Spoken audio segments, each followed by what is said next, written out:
onde o futebol encontra a voz da emoção.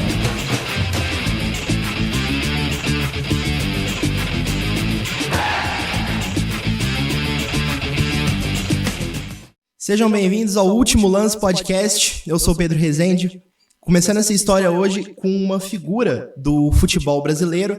Ele que é o, assim, eu posso estar falando uma bagagem imensa, porque é uma figura histórica. É o quinto jogador mais longevo da história do Campeonato Brasileiro. Ele que foi bola de prata em 1997. Ele que foi campeão de Mercosul, Rio-São Paulo. Uma história imensa. Estou aqui hoje com o Fernando Henrique Mariano. Fernando. Ô Pedro, muito obrigado, né? Primeiro pelo convite, né? De estar participando, né? Do podcast No Último Lance. E para mim é uma satisfação, né? Já conhecia, né? Você pessoalmente, então isso daí realmente vai facilitar muito nosso bate-papo aqui. E, cara, é uma satisfação imensa estar participando com você. Seja bem-vindo, é um prazer você estar aqui. Você começar essa linda história, você ser o primórdio, né? O primeiro. E eu queria que você, assim, logo de cara, já desse uma pequena apresentaçãozinha sua. Bom, eu, né, sou Fernando Henrique Mariano, né? Nascido em Uberlândia, criado em Uberlândia. Iniciei minha trajetória profissional como atleta de futebol, né, no Uberlândia Esporte, né? E depois, né, tive a oportunidade de disputar campeonatos mineiros, né? E depois me transferi para o Mojimirim, de São Paulo. E aí foi lá, eu sempre falo que Uberlândia iniciou o sonho, mas a partir do momento que eu fui, principalmente para o estado de São Paulo, que é uma coisa que eu tinha em mente, né, como atleta de futebol, que é um estado onde você tem muito mais projeções, né? E foi de lá que foi o start, né? Aí Mojimirim, Guarani de Campinas, Portuguesa de Desportos, depois Inter de Porto Alegre, que foi meu primeiro grande clube, né? Foi realmente a satisfação, assim, de você conviver no dia a dia, num clube com a torcida de um número muito grande, né? De aficionados, né? De fãs. E depois futebol japonês, que eu tive a oportunidade de... Cara, para mim foi a melhor experiência da minha vida, né? Passei 2 anos morando no Japão, né? Em Fukuoka. Então eu falo que, cara, foi uma coisa assim de crescimento pessoal e de vida para mim, imensamente. Você trabalhar e viver numa cultura completamente diferente da nossa, né? De princípios. Então aprendi muito. Depois retornei pro Brasil, já pro nosso glorioso Palmeiras, né? O time que hoje eu torço, né?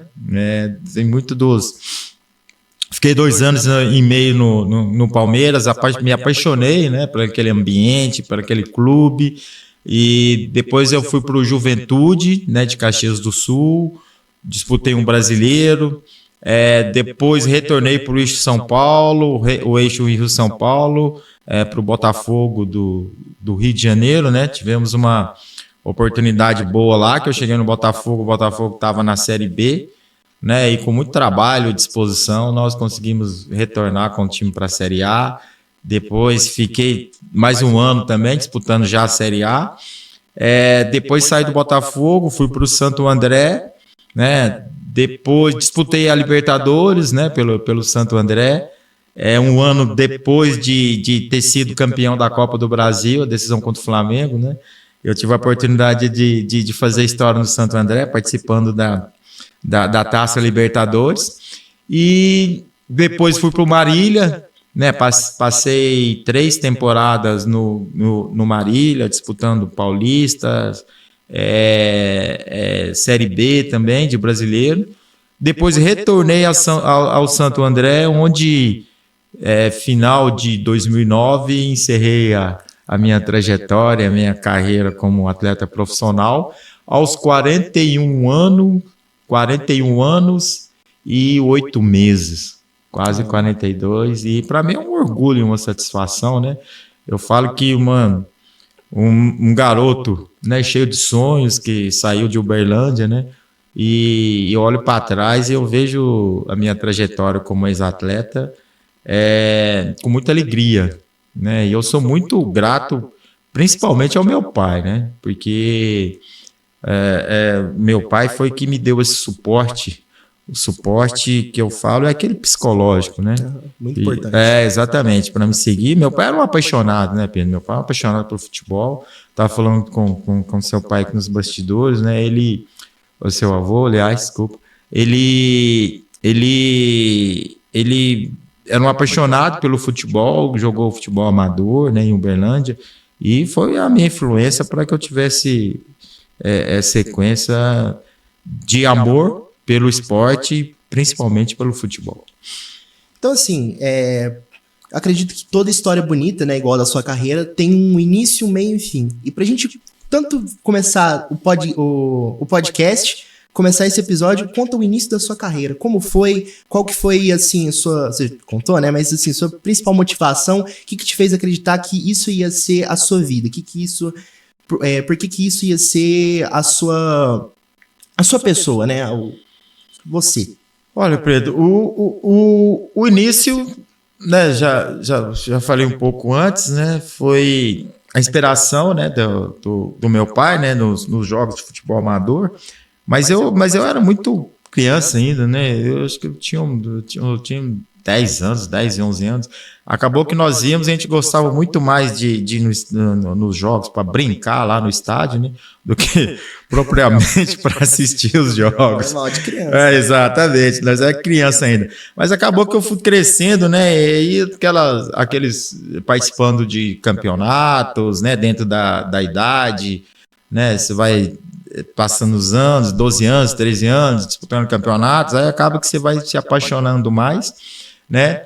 E o boom realmente que deu aquele sentimento foi a partir do título de 84 do Uberlândia Sport, né? Da Série B, né?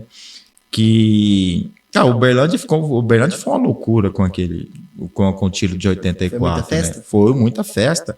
E a cidade, né? A cidade ela se envolveu tanto no futebol porque aí vieram grandes equipes, né? O Vasco veio, né, para jogar aqui. Depois, né, que o campeonato ele iniciou na Série B e depois o Uberlândia já dentro da mesma competição ele pegou os times da primeira divisão, num formato assim um pouco diferente. Então acabou que vieram grandes clubes aqui que nós não estávamos acostumados, né, a esse tipo de jogos, e aquilo foi uma paixão, né, não só para a cidade, mas para o entorno, para a região, né. Então eu vi aquilo lá, cara. Eu lembro que eu no jogo no Parque Sabiá, o estádio lotado. Eu vi aquilo lá e falava, cara, nossa, imagina se eu estivesse lá jogando tudo no Parque Sabiá, né? E acabou que no ano seguinte, né, o Uberlândia fez avaliações, né, para os juniores, que não tinha não existia juvenil nem infantil nessa época específica. Fez a avaliação para os juniores e o meu pai me convidou, vai lá para você fazer a avaliação lá. Eu falei, eu vou, mesmo sendo mais novo. Eu falei assim, eu vou. E fui. Aí fui, passei na avaliação, só que eu sofri um bocado, eu falo isso aí, e o meu pai foi um dos responsáveis, né? Porque eu tinha de 17 para 18 anos, né? Então, e os juniores eram a partir dos 20, né?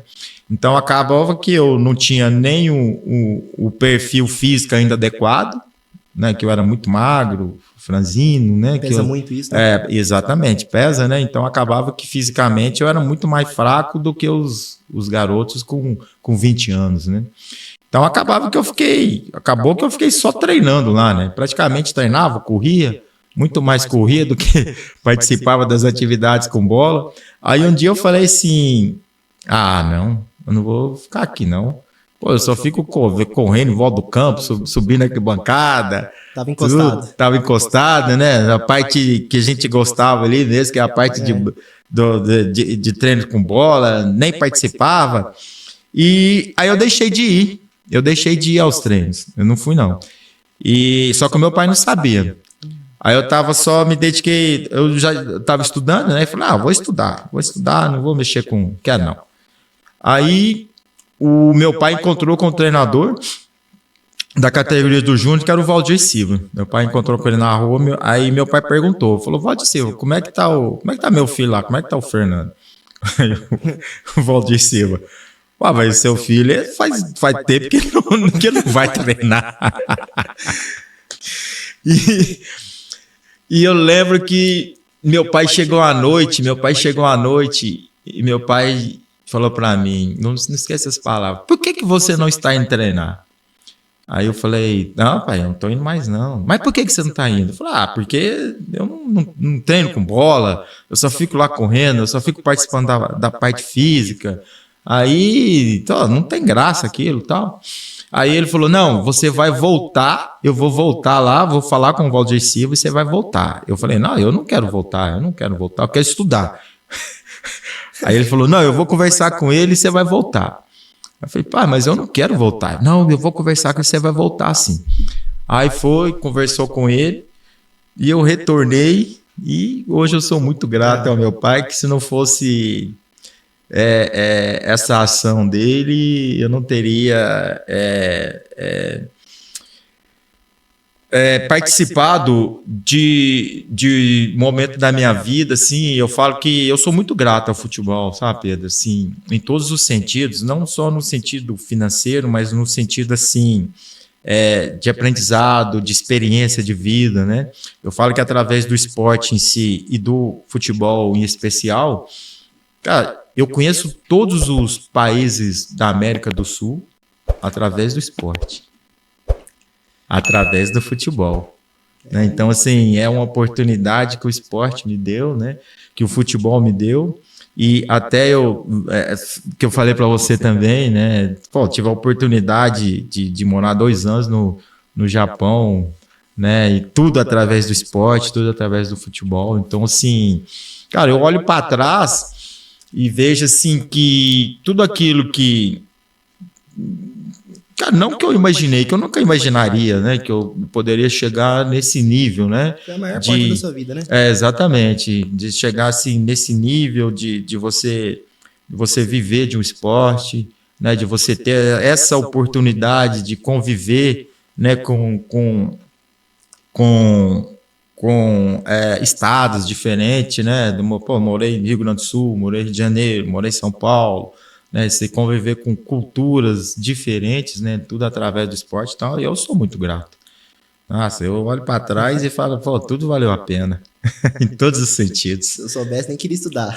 Então, exatamente, né? Mas, e teve algumas, dentro desse início, né, de carreira, né, e hoje eu sou treinador de futebol. Alguns anos atrás, esse ano já no profissional, ano passado já no profissional, categoria profissional, mas anos anteriores, né, eu faço parte do ESUB, uma equipe nova aqui em Uberlândia, já na fase de treinamento de futebol de base, né, e então eu passava muito para esses garotos, né, esses garotos que estão iniciando, né, das dificuldades que tem o esporte em si, né, o esporte de rendimento, o futebol, ele tem muitas dificuldades, né. Então, às vezes eu chegava lá para dar treino e vi os meninos lá, os meninos chegavam tristes lá, tudo, mas o que eu vou falar? Por que aconteceu? Aí eles, não, Fernando, é porque, tô cansado, nós treinávamos no contraturno, né? Uhum. Então a maioria estuda de manhã e treina à tarde, né? Então acaba que muitos não passam nem em casa, né? Dependendo do horário, já sai direto, já vai treinar. Não, porque eu tô cansado disso. Eu falei assim... Aí eu falei, cara, um dia eu vou pegar vocês, eu vou contar a minha história também. A minha história, que eu saía do Uberlândia Esporte, né? Saía do treino do Uberlândia Esporte Clube. Cara, ia a pé, nós treinávamos no Juca Ribeiro, eu ia a pé, eu morava no casa dos meus pais, ali no bairro Martins. Eu saía a pé do Juca Ribeiro, chegava em casa, ia a pé, chegava em casa, perto da rodoviária ali, trocava de roupa e ia pro colégio a pé lá no Escola Estadual Uberlândia, o antigo museu. Ah, o museu. Exatamente. Então eu fazia todo esse trajeto a pé, porque nós não tínhamos condição. Existia ônibus? Existia. Mas nós não tínhamos condição, não tínhamos dinheiro para pagar ônibus. Cansava muito também, né? Então também era muito cansativo, né? Então, assim, o esporte, ele Eu falo que hoje assim, mudaram muitas as possibilidades, né? A vida do brasileiro hoje, ela é muito mais confortável. Eu falo isso aí, ela é muito mais confortável do que nessa época, né?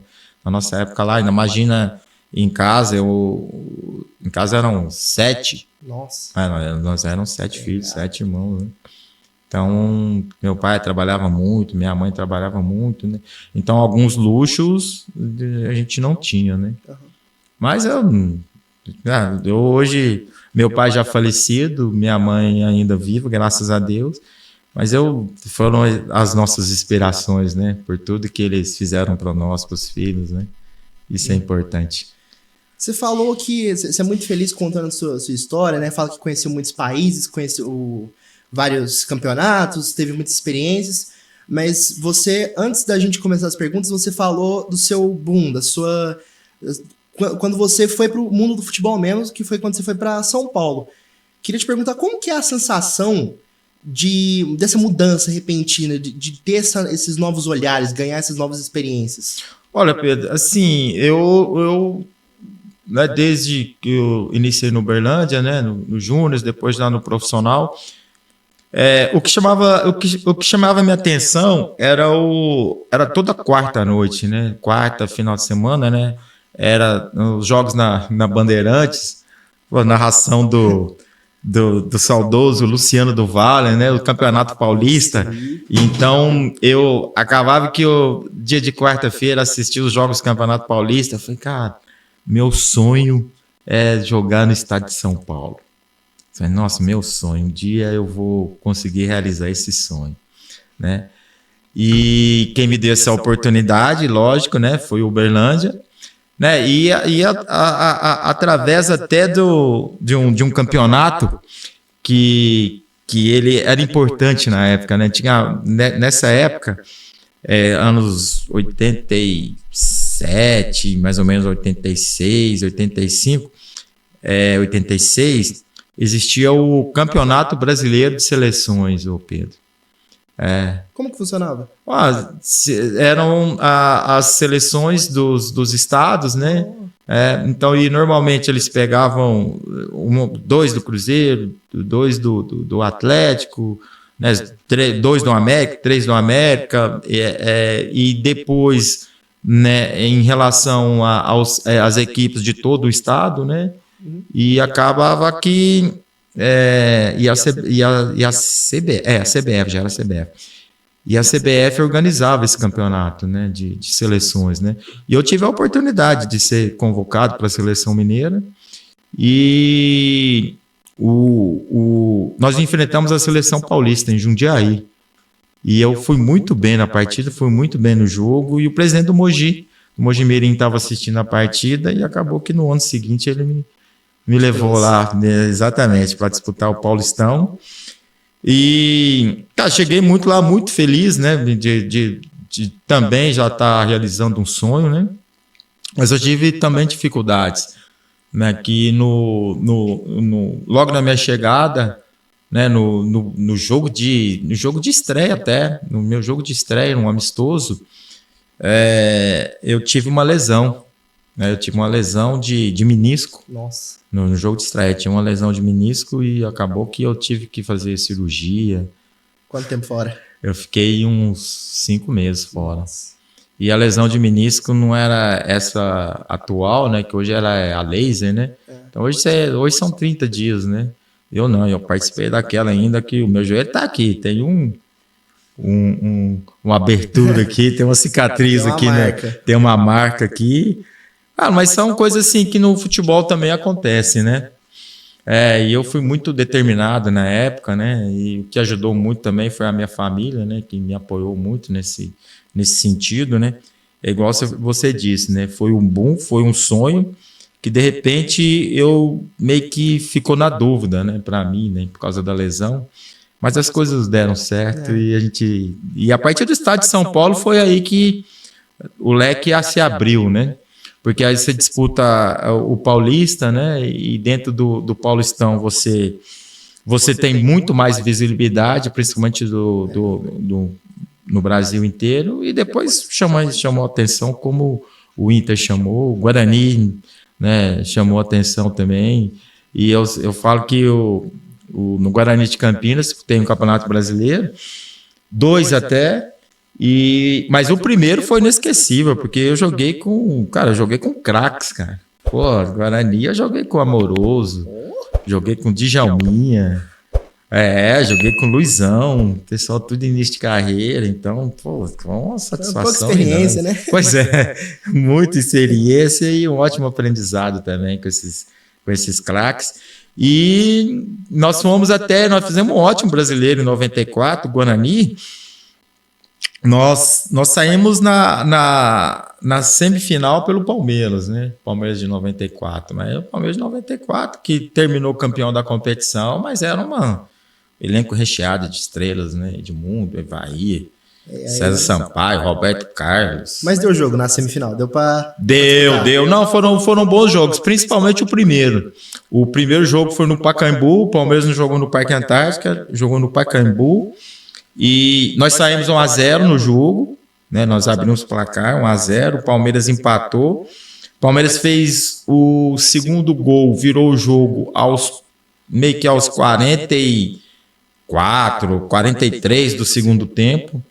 E pela grandiosidade que tinha o time do Palmeiras, né? Então, o que nós pensamos? Foi assim, nós vamos tentar manter esse resultado, né? Porque o jogo seguinte era no Brinco de Ouro, porque a nossa campanha era melhor, e nós precisávamos só de fazer um gol, né? Então, um gol era possível, né? Do Palmeiras era possível. Tinha o gol fora de casa, tinha um gol de qualificação. E na fase inicial da competição, nós tínhamos vencido o Palmeiras no Parque Antártica de 1-0. Então, tipo assim, 1-0 era possível, né? Até porque já tinha acontecido. Vencer os caras fora não vai vencer em casa. Exatamente. Mas aí, velho, deu ruim porque nós tomamos... Cara, nos acréscimos nós tomamos o terceiro gol. Aí mata. Aí matou, porque aí no segundo jogo você tem que abrir, né? Você tinha que fazer 2.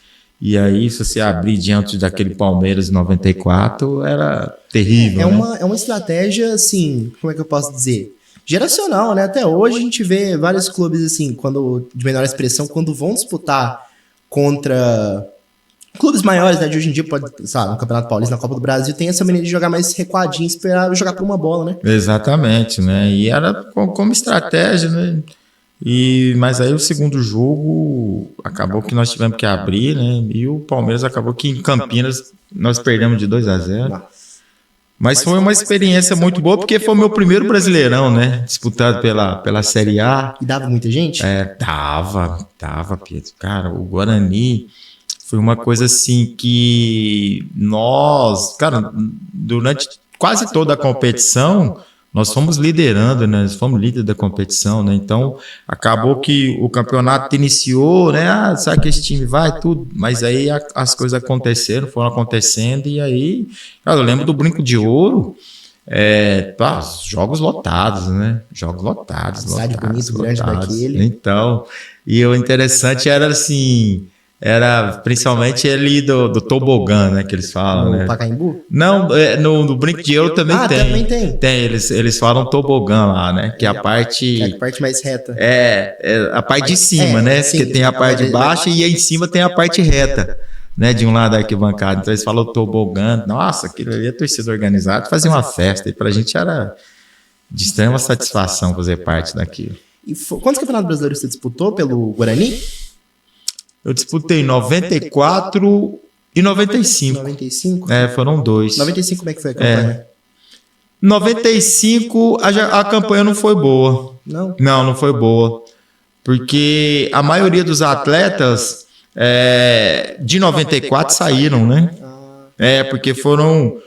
Por exemplo, o Amoroso, né, foi o primeiro brasileiro dele, o Luizão também foi o primeiro... Mas o Luizão já em 95 continuou, o Djalminha em 95 também continuou, mas em 95 também chegaram bons atletas, né? Sempre eu acho que é importante frisar isso, né? por incrível que pareça, até o Fernando Diniz foi meu companheiro em 95. Fernando Diniz, eu não esperava essa. Exatamente, porque o Fernando é ex-atleta, né? Uhum. Aí o Fernando Diniz jogava no Juventus, no Juventus de São Paulo. Da Moca. Da Moca. E aí o Juventus fez um campeonato paulista muito bom, e aí foi emprestado para o Guarani o Fernando Diniz, o Anderson Lima, lateral direito, e o Sérgio Soares, meio campo. Então eu tive a oportunidade. Fernando Diniz, amiga. Fernando Diniz amigo, jogou amigão. Todos os times, quase todos. Jogou. E eu tive a oportunidade de jogar com eles 2 vezes, né? No Guarani e depois no Santo André. Já na parte, já que a gente, tanto eu como ele, a gente já estava encerrando, mas a gente teve a oportunidade de novo se encontrar. Mas é um cara muito... bola? Jogava. Ele era muito bom jogador. Ele diz, era muito bom jogador. Era muito individualista, a maioria das vezes. Engraçado que eu vi o Djalminha falando, né, do Fernando Diniz, eu dei muita risada, porque o Djalminha falou assim, pô, o Fernando Diniz, o bom que hoje ele é completamente diferente de quando ele jogava, porque quando ele jogava ele não tocava pra ninguém, e hoje o time dele toca a bola. Você vê que o Fluminense, que foi campeão da Libertadores, jogou a final contra o Manchester City, nenhum time da Inglaterra faz uma saída de bola daquela. Exatamente. E Pedro, eu sou fã do Fernando, entendeu? Eu sou muito fã dele, porque, cara, ele como treinador, ele conseguiu revolucionar, né, o futebol brasileiro. Ele criou algo novo, né, dentro do futebol brasileiro, né?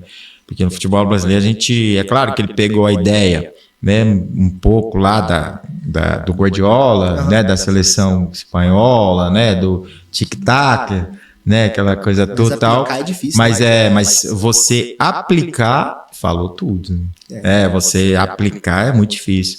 E hoje eu vejo essa dificuldade que nós temos, né, que hoje, né, nessa fase minha de treinador, né, você passar as suas ideias, né, e algo diferente, e os seus atletas entender e aplicar, utilizar da melhor forma possível, da forma mais eficiente, realmente não é fácil. E o Fernando, cara, para mim, ele revolucionou. E é um cara que... eu como atleta, né?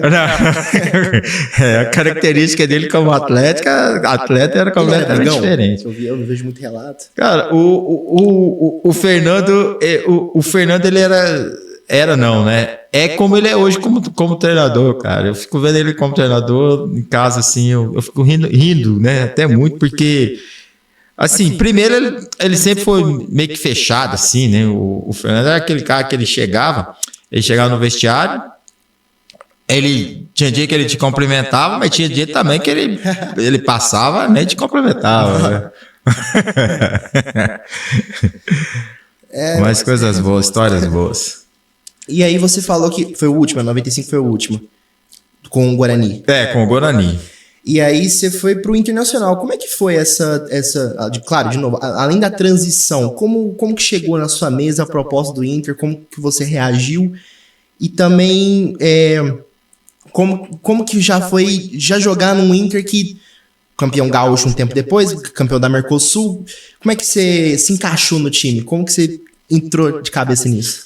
Olha, Pedro, assim, por exemplo, em 94, né, nós fizemos um ótimo brasileiro, né, então acabou que todos nós, né, que fizemos parte de 94, a gente entrou na vitrine, né, eu falo assim, né, dentro da linguagem do futebol, entrou na vitrine, então nós tornamos peças já de desejo, né, de outros clubes, né, e aí no ano seguinte, né, o Inter apareceu, né, por indicação até do Nelson Batista, era treinador do Internacional, me ligou, né, falando dessa possibilidade, e eu falei para ele, né, falei, pô, tenho interesse sim, né, de transferência, até porque um time, uma equipe já, cara, o Inter campeão brasileiro, né, nos primórdios lá, invicto, de Falcão, Batista, Dari, então assim, fiquei muito contente, né, com o convite. E acabou que a negociação deu certa, né? Mas eu cheguei no Inter no momento que, cara, o Grêmio, né? O Grêmio era, quando eu cheguei no Inter, o Grêmio era campeão da Libertadores, o Grêmio era campeão, 95, né? o Grêmio era campeão de Copa do Brasil. Então acabou que o protagonista lá no Rio Grande do Sul era o Grêmio. Você subiu a prateleira já com uma responsabilidade muito grande de fazer parte do Inter para bater de frente. Exatamente, né? E eu lembro que tem quando eu cheguei, acabou o Paulistão e eu cheguei, né? E quando eu cheguei tava as finais do Campeonato Gaúcho. E o Inter não estava na final, o Inter estava fora. A final foi Grêmio e Juventude. E eu lembro que eu cheguei lá, aí cumprimentei os atletas, né, tal. E durante a semana, assim, você já em convivência, né, participando do dia a dia dos atletas. Aí eu falei assim, pô, mas, cara, isso é uma vergonha, cara. O Inter não pode ficar de fora do título, disputando o título estadual. Não, Fernando, mas aqui não sei o que. Falei, não tem, não. Isso aí não pode acontecer tudo tal, né? Você já chegou na bronca? Cheguei com os atletas que estavam lá, eu já cheguei dando bronca já. Mas assim, aí seguimos, ô Pedro, na sequência, né? Aí no Brasileiro, o time fez boas contratações até, né? E, cara, foi um ano que classificavam 8 equipes, né? Eram 8 equipes que classificavam em 96. E o time não começou fazendo uma boa competição. Ele engrenou nos jogos finais, né? O time acertou nos jogos finais. Na hora de classificar, exatamente. Tanto que na última partida, eu lembro, nós jogávamos em Bragança Paulista contra o Bragantino. Que hoje virou Red Bull Bragantino, né? Mas era o Bragantino. E se nós ganhássemos os jogos, esse jogo a gente classificava, né? E acabou que teve um monte de interesses lá, que tinha um monte de equipes, né? Todo mundo brigando pela classificação. E infelizmente a gente não conseguiu ganhar. Nós empatamos o jogo. Mas o time até jogou bem, eu lembro, criou um monte de oportunidades, um monte de chances lá. Mas nós não conseguimos avançar. Mas aí já no ano de 97, aí o Inter foi muito forte, né? O Inter ganhou o seu primeiro título, né? Seu primeiro título não. Ganhou o título depois do campeonato do Grêmio, né? Em cima do rival. E em cima disso, tem uma passagem muito interessante, né? Porque, claro, eu disputei os clássicos, né? Só não disputei aqui em Minas, né? Porque eu não tive a oportunidade de jogar nem no Atlético, nem no Cruzeiro, né? Mas, assim, no Rio Grande do Sul, cara, é uma coisa muito diferente. O Grenal, ele é muito diferente dos outros estados. É muito. Eu falo assim que é uma paixão muito enraizada e outra. E lá por exemplo, no Rio Grande do Sul, você vê muito pouco torcedor de outros times, né? De Brasil. Não. Do Brasil. Do Brasil, entendeu? Então lá você vê pouco flamenguista, você vê pouco palmeirense, você vê pouco cruzeirense, entendeu? Ou é Inter ou é Grêmio. Ou é Inter ou é Grêmio. Então isso aí se torna a rivalidade muito mais acirrada, né? E eu lembro que, como nós quebramos essa hegemonia, né, que o Grêmio estava já há 5 anos, né? Nós jogamos na quarta-feira o jogo decisivo, né? Nós fomos campeões e nós jogávamos já no domingo pelo Brasileiro, né? Acabou o estadual e o Brasileiro começou em seguida. E eu lembro que nós tínhamos foi na quarta noite.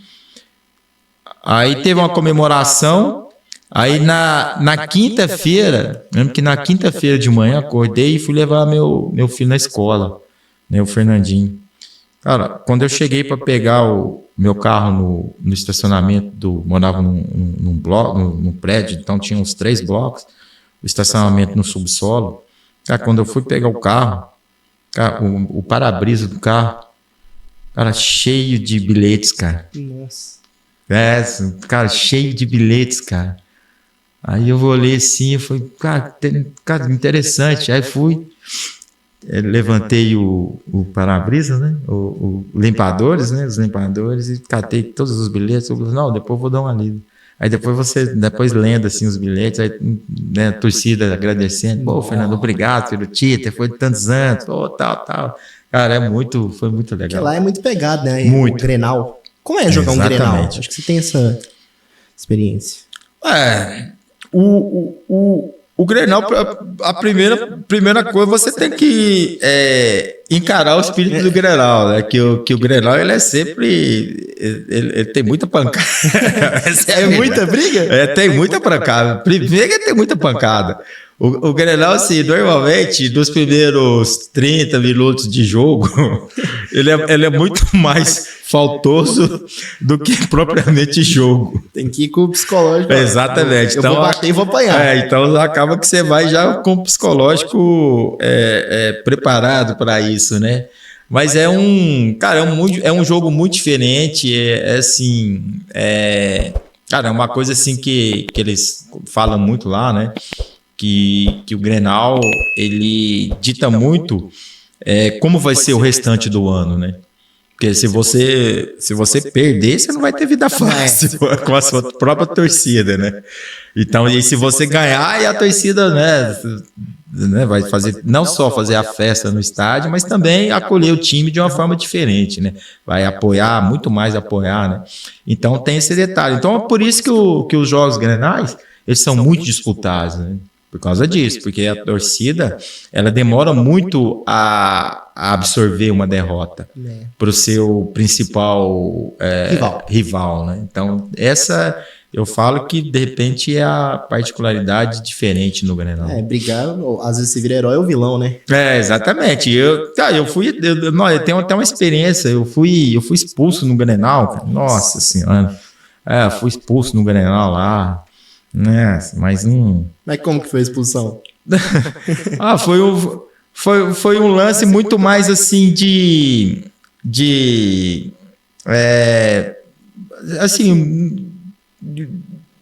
eu de entrar numa confusão. Né? Exatamente. Eu fui expulso mais de entrar numa confusão, porque o nosso atacante, Fabiano, ele recebeu uma entrada muito, muito desleal até do Roger. Né, que é o treinador hoje. O Roger Machado? O Roger Machado, né? O Roger era atleta do Grêmio, né? Formação do Grêmio. E ele deu uma entrada muito desleal, né? Por trás no nosso atleta, no Fabiano. Então, aí nós fomos para intervir, né? E para discutir também, provocar. E acabou que naquele empurra, você empurra para lá, empurra para cá. E o nosso querido Oscar Godoy me expulsou, eu e mais um atleta do Grêmio. E aí também eu só queria te perguntar, voltando um pouquinho atrás da sua passagem do Inter, é uma dúvida até particular, o que é a Mercosul? Porque hoje a gente tem a Sul-Americana, que é antes da Sul-Americana a gente teve diversos campeonatos que faziam esse papel, né? Copa Comebol, Mercosul. O que é a Mercosul e o que é ganhar a Mercosul, né? Como funcionava e o peso do título? Foi o início de uma competição, né? Que essa edição, né, que nós disputamos lá pelo Inter, ela foi o início, né, da competição, né? Então, assim, acabou que eram mais equipes, né, do sul do país, né, com equipes da Argentina, do Uruguai, do Chile, né? Então, assim, era um formato um pouquinho mais diferente do que foi anos depois, né? Porque eu também já fui vice-campeão, né? Fui esse título com o Inter e fui vice-campeão depois com o Palmeiras, né? No fatídico 4-3. Nossa! Né? Aquele jogo lá inesquecível para mim, no lado ruim esportivo, mas faz parte também. Então, assim, foi uma competição interessante, né? E como ela tinha muito mais clubes de fora do país, né? Então, assim, era uma competição rica no sentido de integração, né? De você ter uma integração de como estavam os times da Argentina, do Chile, né? Então, ela foi importante, ela foi interessante, né? Mas foi a primeira edição, né? Que o Inter foi a primeira edição, né? E para nós foi muito interessante, né? Até em relação a aquilo que o Inter estava vivendo, né? Porque o Inter, nessa época, né, de 96, 97, que foram os 12 anos que eu fiquei no Inter, né? O Grêmio veio de títulos expressivos, né? O Grêmio veio de bicampeão da Copa do Brasil, campeão Libertadores, aquelas coisas. Então acabou que esse título, mesmo estreando uma competição, né, lembro que na época não teve tanta visibilidade para cá, né, para o eixo Rio-São Paulo, né? Mas para o torcedor gaúcho e em especial do Inter foi uma conquista importante. Uma esperança. Né? Exatamente, foi uma esperança e de você também, né? Você vê a sua equipe, né? No caso da torcida, conquistar um título internacional, né? Mesmo que iniciando uma competição. Mas, assim, você fazia meio que como um parâmetro de acordo com o seu rival, né? E aí, 97, eu acho. 90 né? foi. Não, 97 o brasileiro. Foi sim, 96 a Mercosul. 95 a Mercosul. Isso. E você foi campeão em 97 do? Campeão gaúcho. Campeão gaúcho. E aí, teve o Campeonato Brasileiro em 97 também? Né? Exatamente. Que foi o... para mim foi ótimo. O Campeonato Brasileiro de 97, para mim, eu tive uma performance individual muito boa, né? Consequentemente, a bola de prata. Exatamente. Tanto que eu fui, né, o vencedor da bola de prata, né? Melhor volante, né? Um dos melhores, né? Que foi eu e o Doriva, né? O Doriva jogando pelo Atlético Mineiro. Então, para mim, foi muito importante o ano, né? E lembro que o Falcão, né? Hoje comentarista, né? E depois ele já era comentarista lá no Sul, né? Porque em Porto Alegre ele trabalhava na afiliada da Globo, né? E RBS TV, né? Que é o nome até hoje, né? E ele é comentarista da parte de esporte, de futebol, né? Então, em 97, ele inúmeras vezes ele pediu até a minha convocação para a seleção brasileira. Em 97 eu vivi um ano muito mágico, né? Ainda bem, nós fomos... E o time foi muito bem, né? No brasileiro. E a minha performance foi até coroada, né? Com a bola de prata. Então, foi um ano que eu falo assim... Algumas pessoas, às vezes, elas não sabem disso, né? Algumas pessoas sabem muito mais da minha história jogando pelo Palmeiras, jogando pelo Botafogo, em relação ao eixo Rio-São Paulo, né, que tem muito mais visibilidade, né? E muitos perguntam para mim, Fernando, mas qual foi o seu melhor momento na carreira profissional? E eu não tenho dúvida nenhuma em dizer que foi no Inter, o ano de 97. 97 eu... E aí, gastei a bola. Que moral. Era da Placar, não era a bola de prata? Exatamente, era da Placar. Era da revista Placar. Hoje é da ESPN. Hoje é da ESPN, né? Mas e o interessante é que a da Placar, ela tinha os jornalistas, né? Tinha os jornalistas, a votação, né, dos melhores da bola de prata eram feitas pelos jornalistas, né? É igual por exemplo, a bola de ouro hoje, a mundial, né? Exatamente, é meio que nesse formato, né? Depois que ela foi para a ESPN, né, ela mudou um pouco, né? Mas a bola de prata e a bola de ouro, né, que era o melhor da competição, né? Ela nesse período ela focada na votação dos jornalistas. E qual que foi o maior duelo, o confronto mais importante do ano de 97? De 97? Foi o Grenal. O Grenal? Foi o Grenal. Da final? Não, nós ganhamos em 97 no Brasileirão mesmo. No Brasileirão? Foi no Brasileirão. No Brasileirão, Pedro, nós estávamos 10 partidas invictos o Inter no Brasileirão. Nós estávamos 10 partidas e nós pegamos, acho que nós pegamos o Grêmio ou foi na 10ª ou 11ª, não tenho muita certeza, assim. Mas em 10 partidas nós estávamos. E eu lembro que muitas pessoas lá, né, falaram, o Grêmio vai acabar com essa invencibilidade do Inter, tudo tal. E o jogo no estádio do Grêmio, né, no antigo Olímpico, né. E exatamente, nós ganhamos de 5-2. Vencemos de 5-2. Exatamente.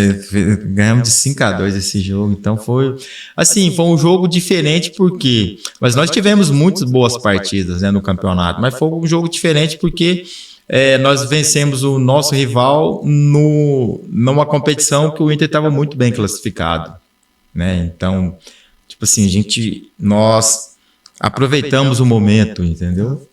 E fizemos um ótimo jogo. Depois de 97... 97 foi o último ano no Inter? Foi o último ano no Inter. E depois acabou o Brasileiro e apareceu uma proposta, né, do futebol japonês, né? Qual time? A Vispa Fukuoka. É uma equipe... Me enganaram até na época, porque o empresário que estava me negociando, ele falou que era um time médio. Falou, não, Fernando, é um time médio no Japão, tudo. Naquela época, quando a gente não tinha muita informação, né, eu fui muito mais pelo aquilo que ele me passou, né? Por exemplo, diferente de hoje. Hoje o cara fala assim, se você pegar lá, o time chama Vispa Fukuoka. Hoje ele está em 10º, eu acho que na J-League, eu acho que ele está em 12º colocado, assim, uma coisa assim, né? Mas hoje ele é um time médio. Mas quando eu cheguei lá não era. Ele era os últimos da tabela. Nossa. E aí acabou que eu fui para lá, fui negociado, né? O Inter me negociou, né? Interessante foi isso também. O Inter recebeu um valor, né? Pela minha venda, né? E eu fui participar de 2 anos lá na terra do sol nascente. E lá em Fukuoka. Com certeza lá é muito diferente daqui, né? Não só no futebol, como em questão de país mesmo, né? Assim, eu queria uma palavrinha sobre como que é lá, né, no Japão. Olha, Pedro, uma experiência muito diferente, né? E eu fui com uma expectativa muito grande por causa disso, né?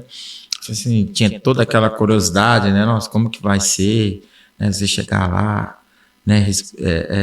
Como é que são as pessoas, né? No dia a dia, se você vai ter boa recepção, se são recíprocas e tal, tudo, né?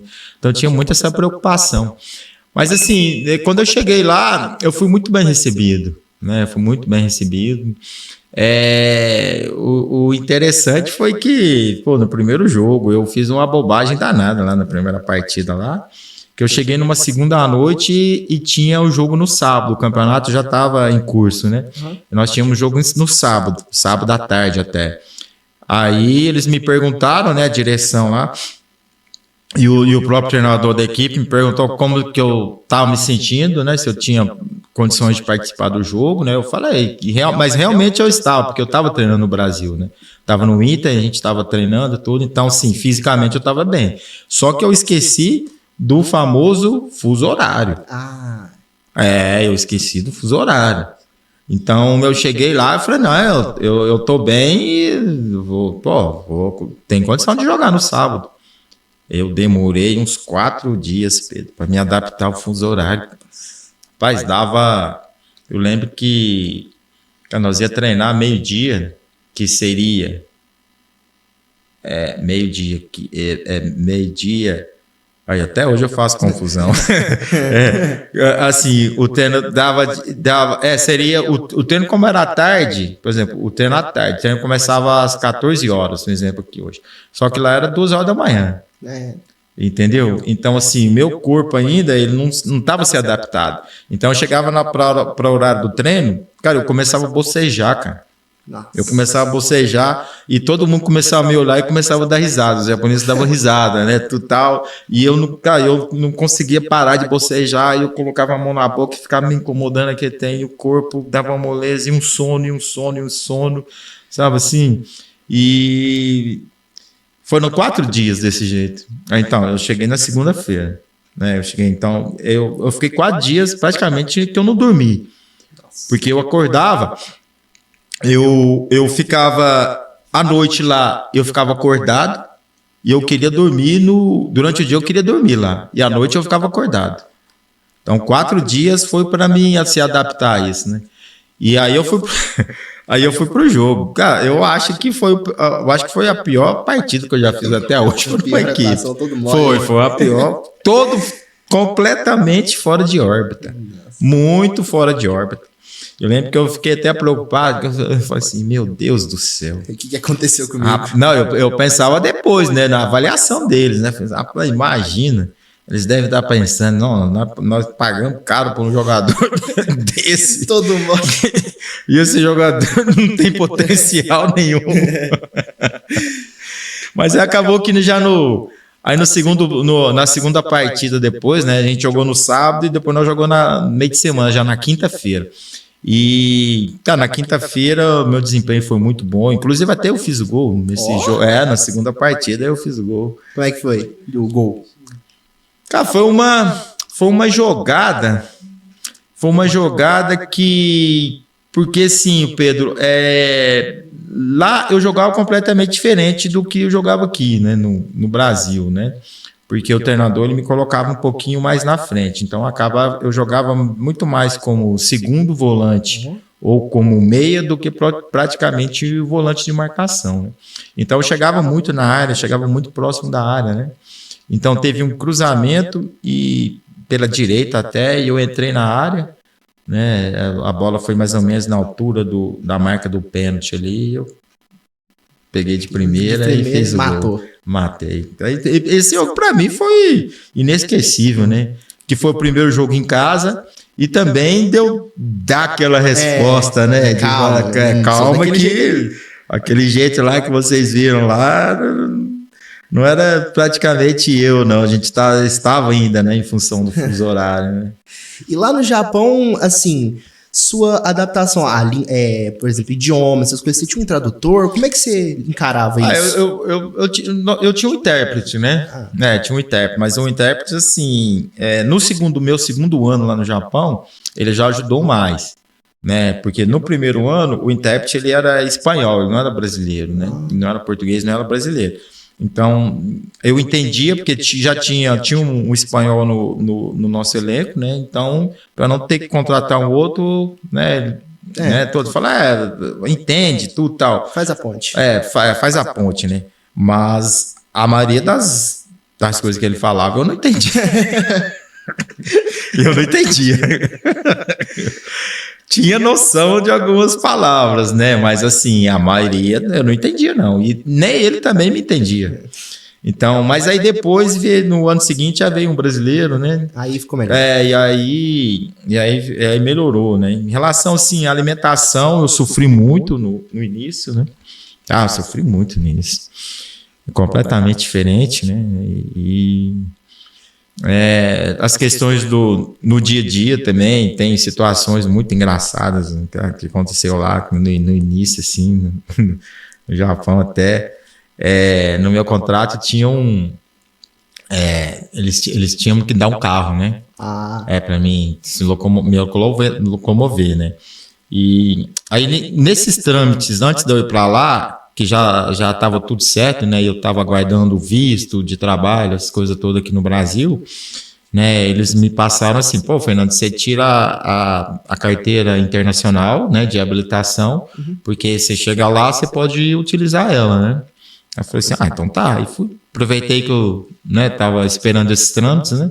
E fiz, né, internacional. Fiz a migração lá para o internacional. Só que eu cheguei lá, o Japão é meio que como inglês, é igual a Inglaterra, uma inglesa, né? Que é ao contrário? É ao contrário, o volante é ao contrário, né? você trocar de marcha ao contrário, né? E as leis de trânsito lá também são tudo contrário do Brasil, né? E aí, por exemplo, mão de direção é tudo o contrário, né? As leis que eu falo, né, são leis, desculpa. São as mãos de direção, são o contrário das nossas aqui, né? E aí, cheguei lá e eles falaram, você não pode, aqui no Japão, você não pode usar internacional, você vai ter que tirar a habilitação. Aí eu falei, mas como que eu vou tirar a habilitação? Aí, não, tem os exames lá, você vai lá e pratica exames. Eu falei assim, mas como os exames? Não, tem o exame lá de direção, você vai lá, faz e tira.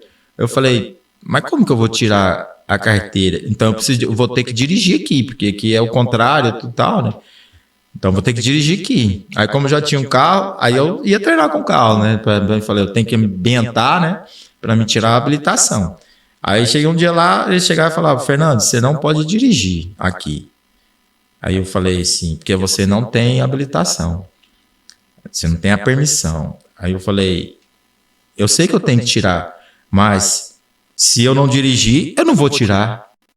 Se eu não tiver a prática aqui, eu não vou tirar, porque aqui é tudo diferente, né? Aí você não, nós vamos marcar lá, você vai tirar, porque aqui não pode, porque se der algum problema, você vai preso, você não sei. Não, então não vai tirar, porque eu preso eu não quero ser, né? Eu não quero ser preso aqui. Pedro, aí eu fui tirar. Mas eu fui fazer o exame lá. O exame é engraçado assim, lá, que é meio que como um circuito de Fórmula 1, entendeu? Que simula todas as situações de trânsito, né? Então é um circuito.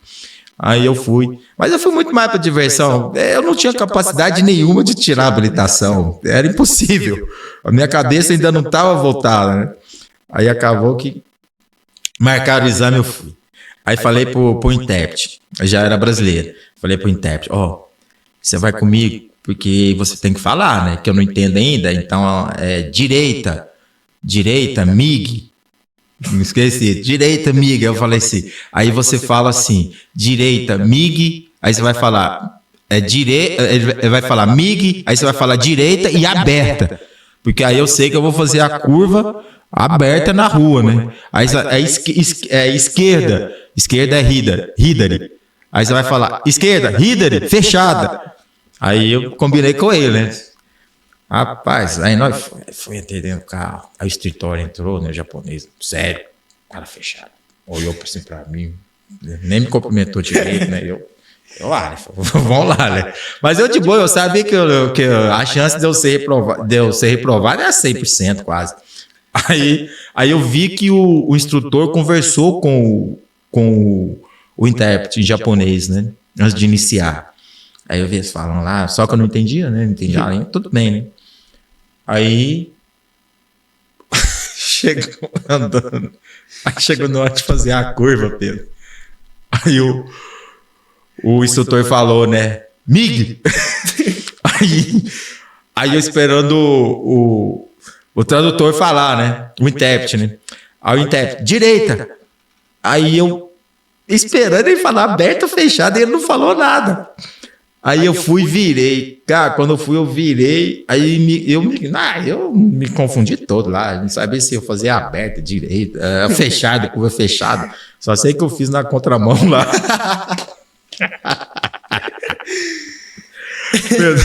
O instrutor fez assim, ó. Pra mim. Mas ele deu um olhar pra mim, cara, meio que me congelou assim. Aí ele fez assim, ó. Olhou pra mim e já fez assim o sinal. Aí depois eu falei pro intérprete, cara, falei, mas você não ajudou? Eu falei pra você falar direito. Ele falou, não. Ele falou que eu só poderia falar se era direita ou esquerda, eu não podia falar mais nada. Aí por isso que ele só falou a direita ou esquerda. Né? Mas aí acabou que eu mais 4 vezes fui reprovado. E na quinta eu consegui passar. Agora vai. E aí você ficou esse tempo aqui, 2 anos no Japão, né? Fiquei 2 anos. Aí o Palmeiras chegou, né? Essa parte aí é o que o povo mais gosta de conversar, né? E como que foi o Palmeiras e como que foi a trajetória no Palmeiras, né? Que é, assim, vendo toda na sua carreira, a história do Palmeiras também, assim como a do Inter, foi gigante. Cada experiência, assim, que muita gente gostaria de viver. Como que foi o Palmeiras, num geral, né? Então, aí o meu contrato, né, tinha terminado, que eu fui pro Japão com contrato de 2 anos, cumpri os 2 anos, e meu contrato acabou e eu voltei pro Brasil, né? Eu voltei pro Brasil, tava até em Uberlândia. Tava em Uberlândia treinando e tudo. E aí recebi uma ligação, né? Tava em casa, recebi uma ligação do meu empresário. Aí falou assim, Fernando, eu tô aqui em São Paulo, inclusive ele tinha amizade com o Filipão, que era treinador do Palmeiras, né? Em 2000, quando eu cheguei. Aí falou assim, inclusive eu tô aqui com o Filipão, nós vamos conversar aqui e, cara, tem uma possibilidade boa de você vir pra cá. Você vem? Eu falei, porra, lógico que eu vou. Na hora. Na hora. E em 2000, e o Palmeiras tinha sido campeão da Libertadores, em 99, o ano seguinte, né? Com aquele time, com o Parmalat, né? Aquele monte de investimentos, tudo, né? E aí eu passei o dia inteiro, cara, e esse aí ligou de manhã, né? Nossa. E eu passei o dia inteiro naquela tensão, assim, nossa, não, ele podia ligar de novo, podia tudo. E acabou que aí depois, à noite, ele me ligou, o empresário me ligou, falou, Fernando, cara, tem umas questões aqui, a única questão que nós estamos avaliando aqui é o tempo de contrato, mas se você aceitar, nós podemos fechar o acordo já, né?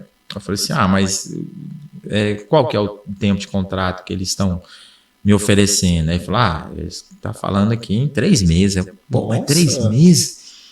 Eu falei, cara, mas 3 meses, cara? Aí, não, mas você sabe, né, Fernando, é uma aposta, né, de você vir para uma aposta, né, para você vir, né? Aí, interessante foi isso, Pedro. Eu fui com um contrato de 3 meses pro Palmeiras e eu fiquei lá 2 anos e meio.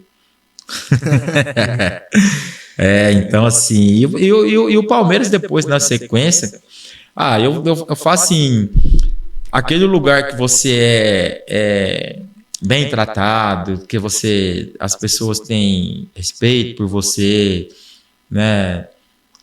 Cara, é o lugar que te marca, né? E eu fui pro Palmeiras num ano que, né? Eu não sei hoje, né? Porque eu não conheço o Allianz ainda, né? Só na parte externa, interna eu não tive a oportunidade ainda de visitar. Mas assim, eu sou da época lá no Parque Antártico que as pessoas falavam muito mais da turma do amendoim, né? Turma do amendoim. Exatamente, que era das cadeiras, né? Das cadeiras, cativos, então tudo. Veio do Filipão, não veio? Exatamente, essa frase veio do Filipão. Então, assim, era muita cobrança para os atletas, né? Principalmente para aqueles que estavam chegando, né? Porque a gente tinha uma responsabilidade de substituir, né, alguns ídolos, né, que já tiveram sido campeões, né, ano antes, né, às vezes até numa partida mesmo. Eu lembro que em 2000, às vezes você fazia um jogo, né, eu iniciei lá no banco, né, porque não tinha nem como eu jogar, isso é verdade também, né, meio campo era o Galeano, eu cheguei lá, era o Galeano, César Sampaio, o Rogério e o Alex, né. Nossa. Então assim, pô, eu ficava no banco ali, mas doido para se sobrasse um tempinho para você entrar, uma oportunidade, né? Então a gente sabia que eram jogadores de muito alto nível, né? E então assim, nós sabíamos também da responsabilidade que nós tínhamos, né? De repente em situações lá a gente ter que substituir esses atletas, né? Então acabou que, cara, tudo aquilo que eu vivi lá, essa expectativa, né? E eu sempre fui um jogador muito voluntarioso, né? Tem esse detalhe também, né? Até muitas pessoas, pô, Fernando, você sempre jogou com garra, tudo, mas eu sempre fui um jogador assim.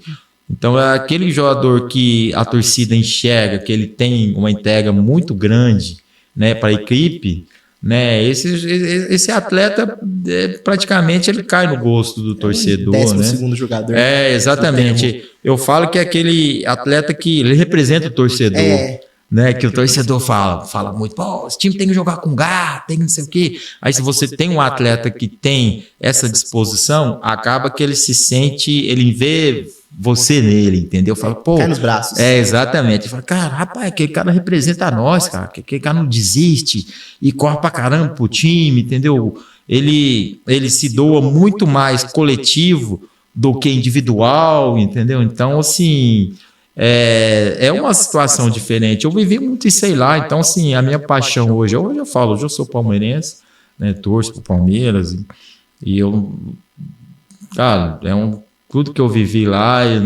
eu não recordo, assim, de nenhum momento de eu ter nenhum problema, assim, entendeu? Em relação a sair do estádio, que já aconteceu muitas vezes, né? Nossa Senhora! Ali a torcida, quando pegava no pé da equipe, era difícil para sair do estádio ali, né? Nós tinha que... Nossa, era ter que sair de madrugada... Tem que sair com escolta, não era fácil, não. E assim como eu fiz quando você jogou no Inter, né? Você jogou o Grenal. Você jogou um derby? Derby, sim, joguei. Contra o Corinthians, joguei. E como que foi a experiência, né? Pra gente botar também na balança, né? Porque o povo compara muito Grenal com derby. Ah, não, esse aqui é mais pegado, não, mas esse aqui ganhou mais, não sei o quê. Pra você, como que foi a experiência do derby e se você puder colocar na balança com o Grenal? Não, é igual assim, Pedro. É um jogo também muito diferente. É um jogo muito diferente, né? É um jogo assim com uma rivalidade do mesmo tamanho, né? Eu não tiro diferenças de rivalidades, né? Mas o derby, ele é mais um jogo assim. Ele é mais um jogo. Como que eu posso dizer assim, cara? Ele é mais um jogo muito mais jogado, né? O Grenal tem muito mais confusão. O Grenal tem expulsões, né? Tem porrada, cara, tem coisa assim fora da normalidade. Joga mais na ira do que exatamente, do que praticamente com a bola, né? E eu sou da época ainda, essa época de 2000 lá, né? Do Palmeiras, né, cara? O Palmeiras com boas equipes, né, equipes técnicas. É claro que no derby se competia muito, né? Mas o time do Palmeiras era muito técnico, né? E o Corinthians também era um time técnico. Então era mais assim uma provocação de fora do que aquela questão ali mesmo, assim, de guerra. Né? Do Grenal é questão da guerra. A guerra em todo canto, né? Exatamente. Lá tem muito mais em relação à guerra do que o derby. Mas são situações muito diferentes também, né? Situação muito diferente que mexe com a gente. Não tem como não mexer, né? Porque mexe com paixão, né? Mexe com torcida, mexe com paixão, né? Então, quando esses jogos assim, a paixão do torcedor, ela fica muito mais latente, é claro que passa para o atleta, né? Isso aí passa para o atleta, né? E até falando um detalhe em relação a essas duas rivalidades, Pedro, é que, por exemplo, lá no Rio Grande do Sul, as torcidas de Inter e Grêmio, eles não permitem que você seja amigos. É sério, isso daí é verdade.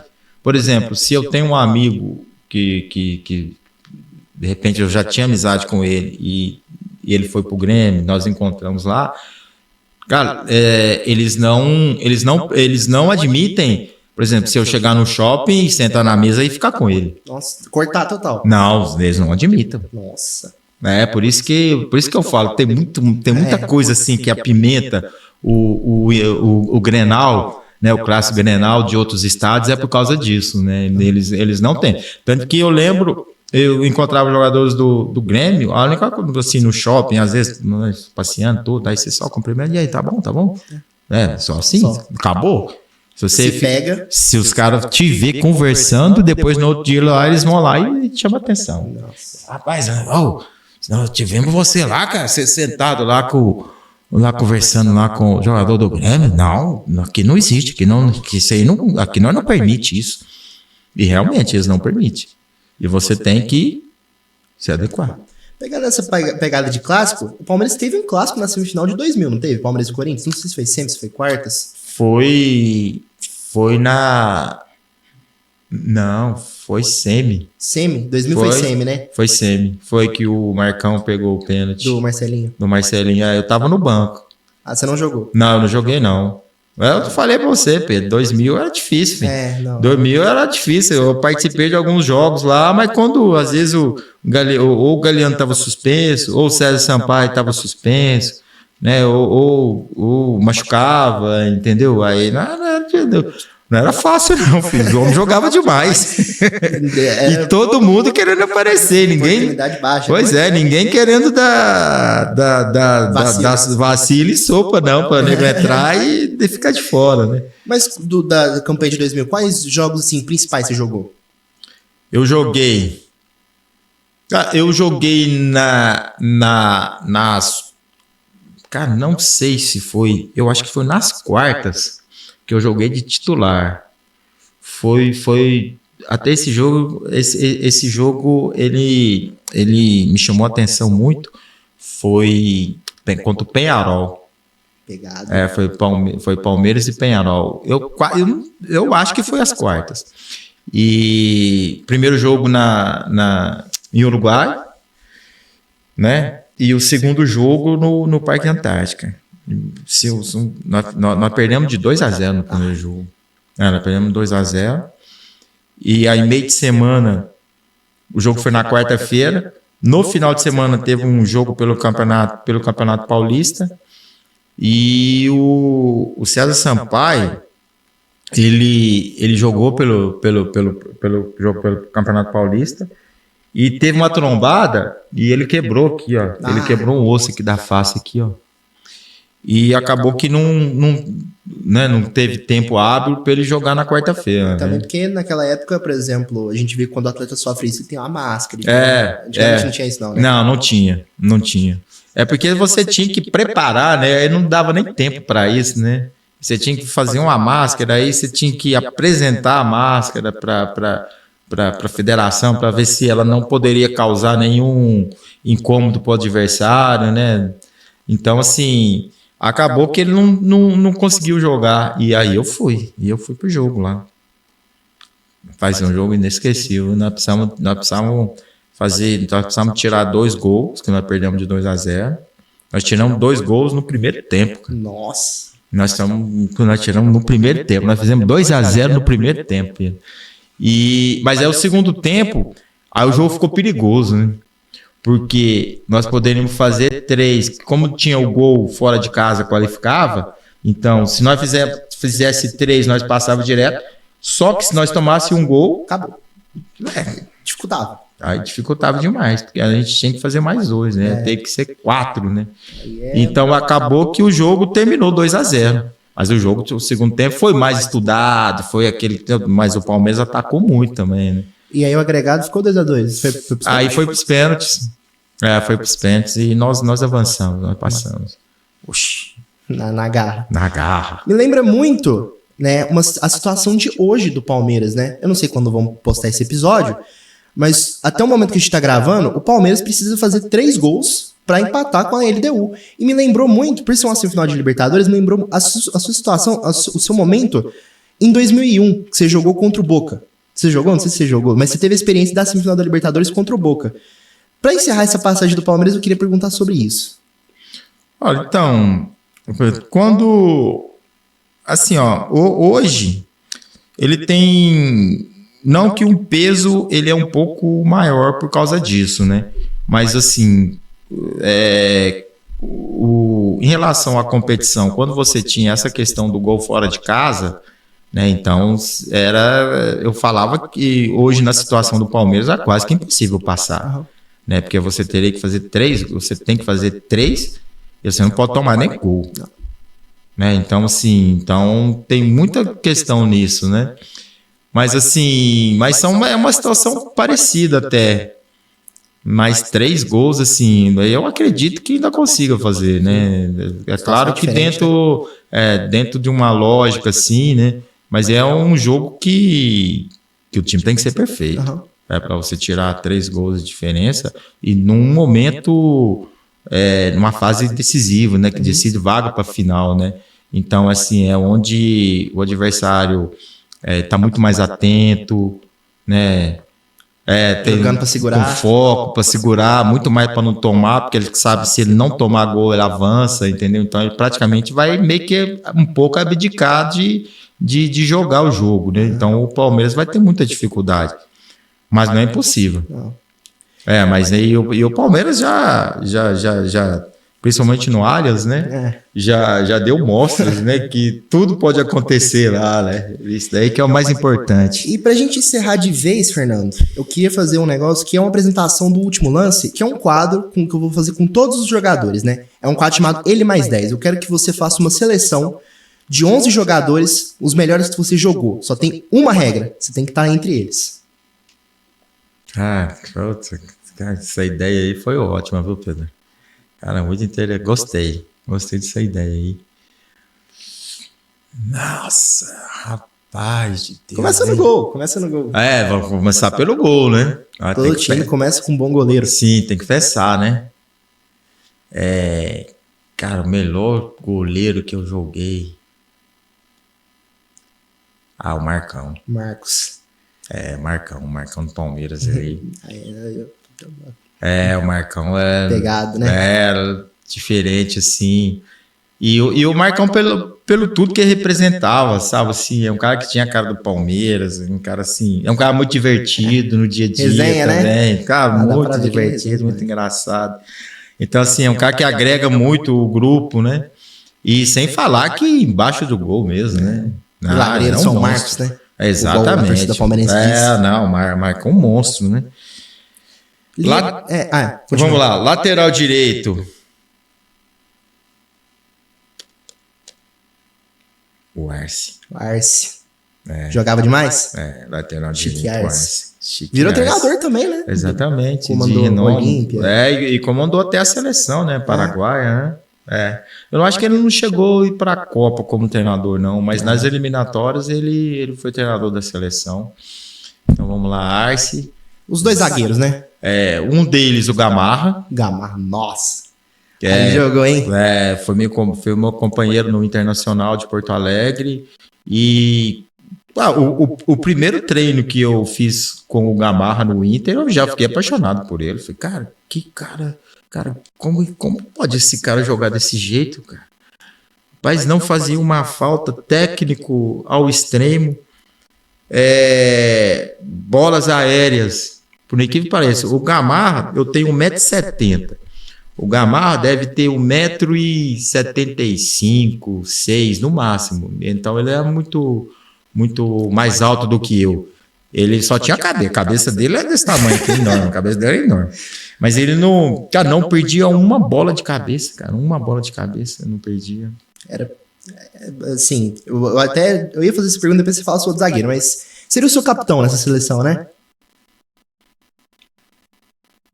Capitão? Seria. Sim. Na verdade, depois de você, né? Porque nessa seleção é sua, né? Você tem que ser o capitão. Não. Esses caras todos aí, eu de capitão. Mas como ela é minha, então tudo bem, não tem nenhum problema. Eu posso me eleger como capitão, realmente. Vamos ver lá, um outro zagueiro. Do lado do Gamarra. Aquele mais na esquerda. Pra saída de bola.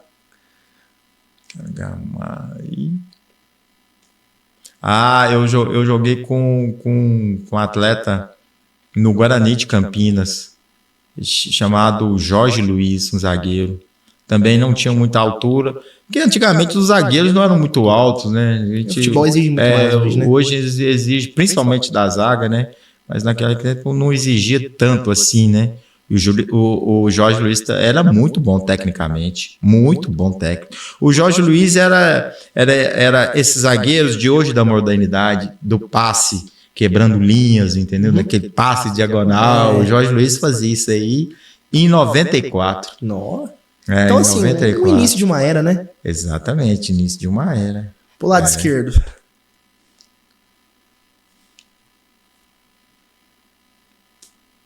Lateral esquerdo. Deixa eu ver meus laterais.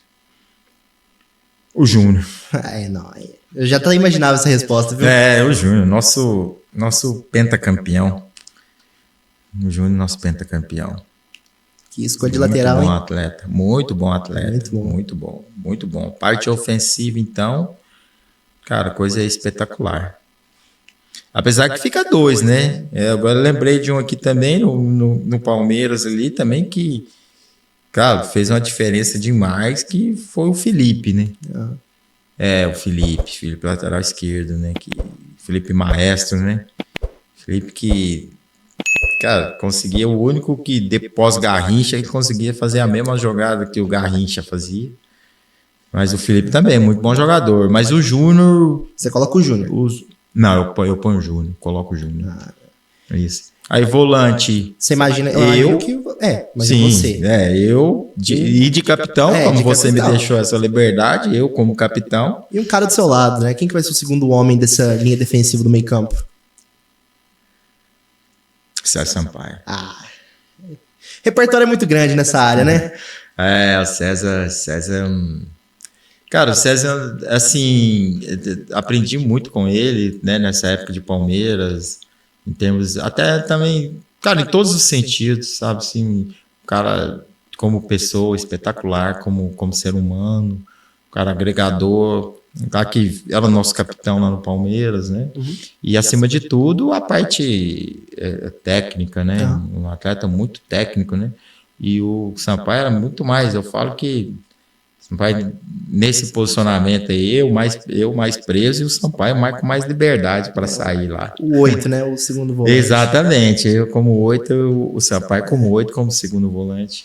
E aí nessa trinca de meio campo, né? Acho que você quer fazer uma trinca de meio campo. Eu não sei se você quer um cara mais ofensivo, um cara mais para jogar entre você e o Sampaio, né? Quem que você coloca o terceiro homem de meio campo? Vamos o terceiro homem de meio campo... Ixi, você tem muitas opções, viu? Tem.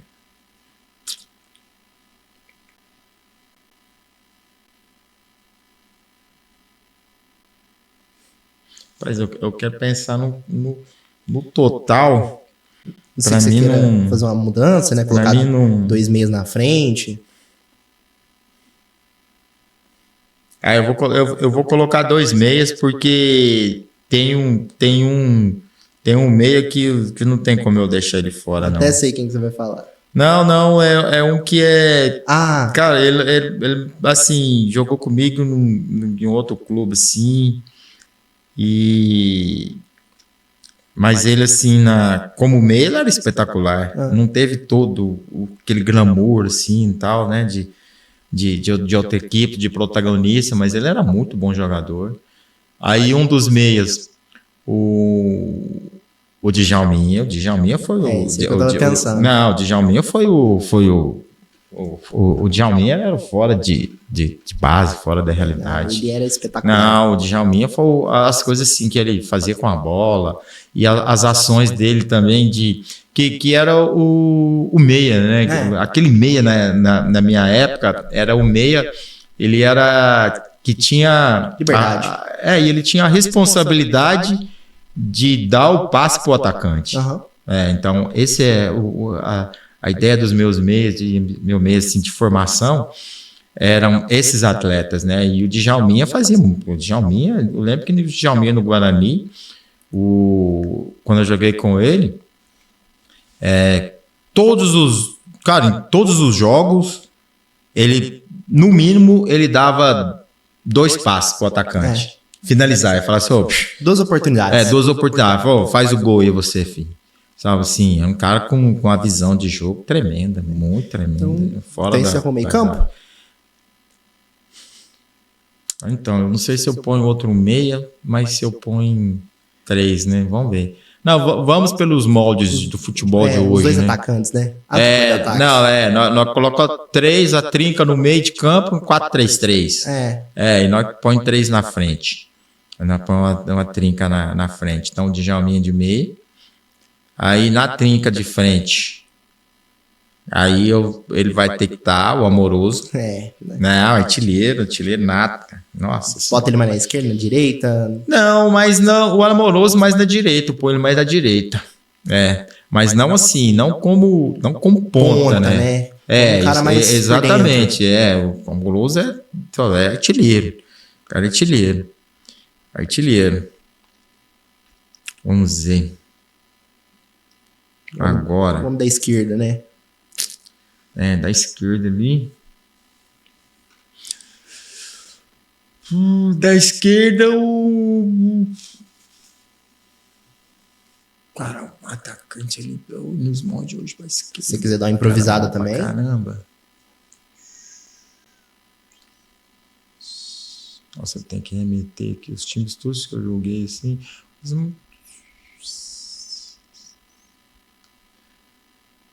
Na esquerda o Euler. Vou colocar o Euler.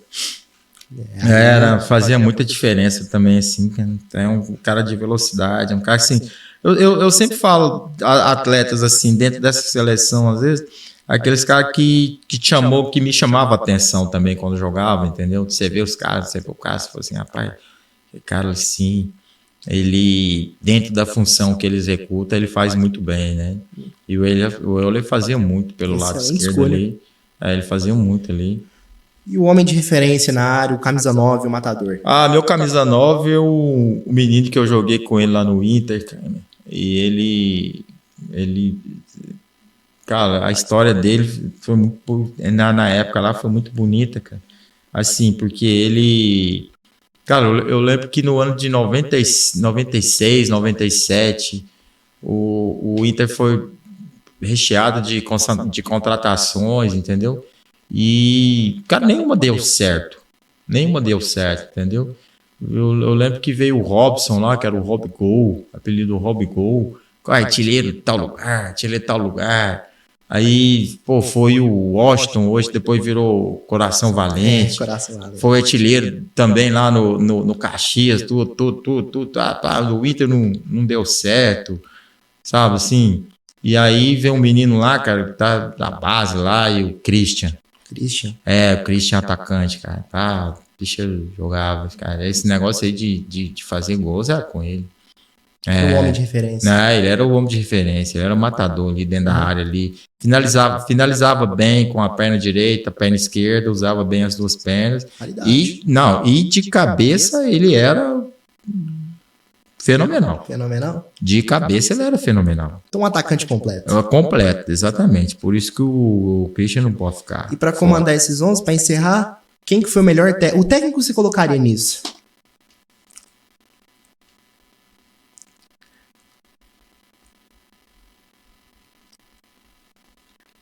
Aí eu vou colocar...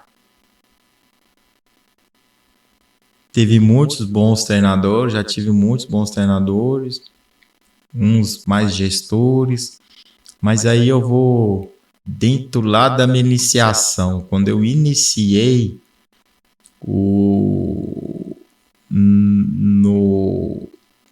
boom da minha carreira que deu, que eu falei para você no início, né, que foi o Mojimirim. E eu fui treinado pelo Oswaldo Alvarez, o finado Vadão. Cara, ele, o Carrossel Caipira lá, ele que foi o Carrossel Caipira lá, que fundou o Carrossel. Nossa, eu esqueci de atletas ainda lá do Mogi, hein, cara. Cara, no Mogi, no Carrossel Caipira, o Rivaldo. Nossa.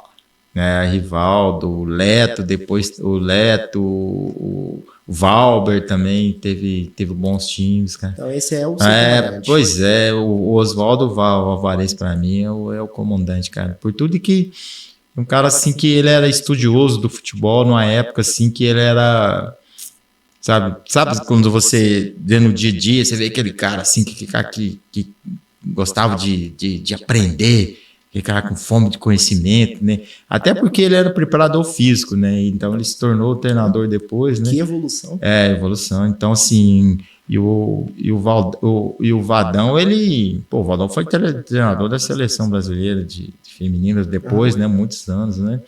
E, cara, mas ele era muito bom, muito bom, muito bom. E nessa seleção aí, acabou que eu esqueci, né? agora que eu remetei esse tempo lá de Carrossel Caipira do Mogi. E, cara, era pra me colocar o Rivaldo aí, cara. O Rivaldo era muito assim. Vixe, né? O nosso pentacampeão também. Ele era camisa foi 10, monstro. Ele foi monstro. E eu peguei ele iniciando a carreira, né? Vindo de... Pegou neném. Vindo de... lá do Santa Cruz. Vindo do Santa Cruz para o Mojimirim. E peguei toda aquela trajetória dele, com toda aquela vontade, aquela fome. E... Ele é um 12º jogador para você, então, nessa seleção, né? Sim, de imediato. De imediato. Então, fechamos, então? Fechamos, Pedro. Então, tudo certo. Gente, esse é o último lance, tá? É só o início, mas é um início, assim, excelente, né? Fernando, mais uma vez, é uma honra contar com você aqui nesse primeiro episódio. Eu que agradeço. Muita coisa ainda tem pela frente, né? Eu queria dizer isso. Eu tô muito ansioso. Esse início todo me empolga muito. E conto com quem estiver assistindo, né, nos próximos episódios. E é isso. Pô, Pedro, eu que agradeço, né? Pô, principalmente por ser de dar o pontapé inicial, né, pro último lance. Você que vai cobrar a falta no último lance. Exatamente. Cara, é uma satisfação estar com você, né? E eu desejo a você muito sucesso. Nessa empreitada aí. Não sou um jogador, um ser humano fenomenal. Tá bom, obrigado todo e sucesso.